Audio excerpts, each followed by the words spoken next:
ngarang khoi Manipur Legislative Assembly na amatoina khoi sues abrogation tawna ba warep se amatoina lowni haribun warep adu center da khoi tharaga packet pham tokpa thabak to packet loina haiga tawba amakhakni masida khoina masi nainaba horokpa kangsida khoina yengba yari se sues khoi 2005 ta ahanbu oina Assam Rifles ka that means India government ka Manipur government yahundana sign se taunabani madugi matungda yaraktadana 2008 ki August kuni thoida tripartite oina Manipur government yawraga formal oina ngasagi sues agreement sign tauna kre aduga masida yawri base khogi kuki lalo lup singi umbrella body oriba KNO sigi makhada leidise 17 kuki organization ne aduga United People's Front and hariba organization sigi makhada leidibna nipane hariba mayamasi amatta boina punjalaga khogi represent se KNO amasung UPF na represent se tauraga sagi sugi agreement se sign taunaduna lakhi bani masi matam gi matung ina sahi amamam sangdoktuna lakhi adubo handaki oina akogi 29 February sida sagi suzigi matam si loi bani makhatana sangdokpa amasung sangdokta basi India government na lawrakadaba pirepni adubo ngarang phawdadi suzigi matam loiraba phawda India government na masi sangdo e natraga abrogate tawre haiba wafam amta phongdoraktre masina Manipur gi miyam da zamamnaba amti phawli adumonama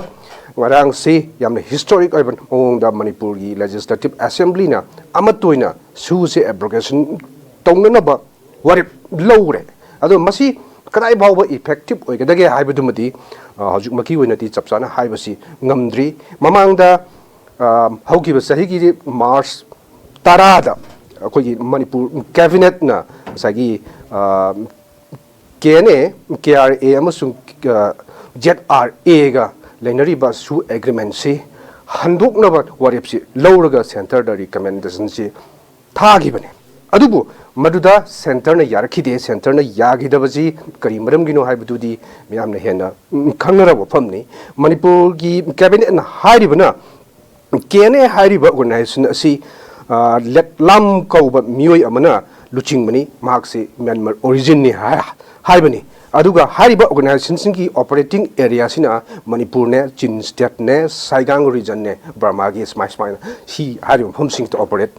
tawi aduga ZRA sina magi active oriba area sina Chuchanpur ni aduga maki luchingbana thanghan pau guite haibasini maki su Myanmar origin ni haibani aduga ahum subada KRA se 1999 da kogi NACN IM gi ming makhada moina sogot laga sem ki organization amakhakne maki luching basina thangkheng hangsing haibasini masisu Myanmar origin ni aduga Manipur changla matungda hariba organization se sem bani haibani Myanmar origin singna luchingba kogi kuki lalobu singa siga Manipur lengak yauna kaidobagi tripartite su agreement se sign tawna gaduri bano haiba logic se lakpa kandani Manipur government amasi koi masidagi hando ena lauthok pise lauthok ragasu India government ngasi phawba yadaduna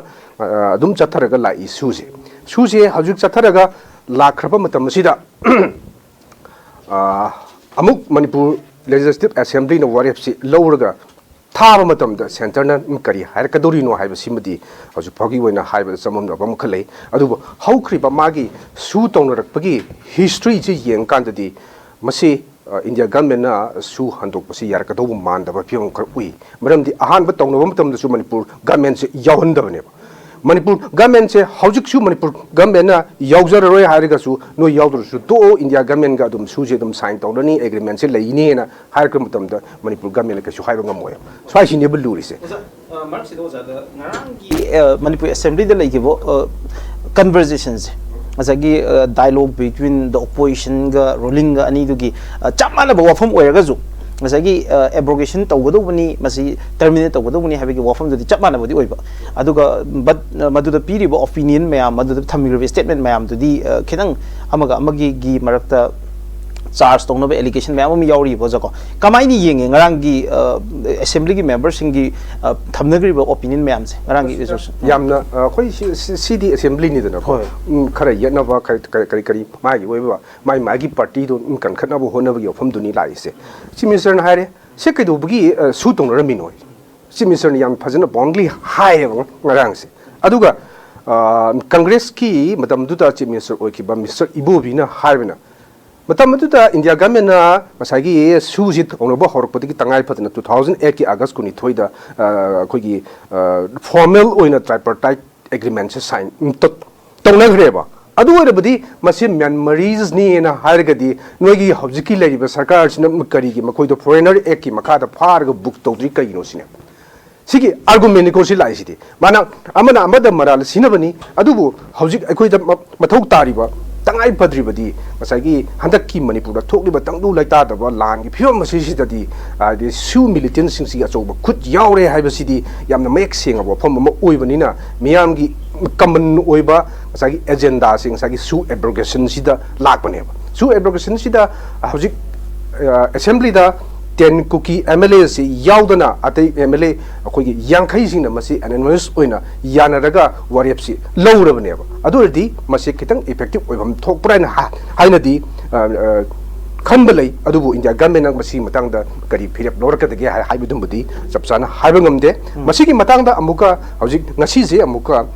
अखोगी cookie MLA तरा जिना मसागी मखोगी web press statement अमा लाई statement सिदा सु abrogation से तौ हाइरिबसी मसी नाकन नामतगी ओइबा याबंग मोइदबा मखंगनेन हाइबनी अदुगा हंदक अखोगी यूएलएफ की faction अमखका sign तौनरिबसिसु मधुमक अदुम सब माने मखोइना हंदकी लाल सिदा करी थौदांग लौगिबगे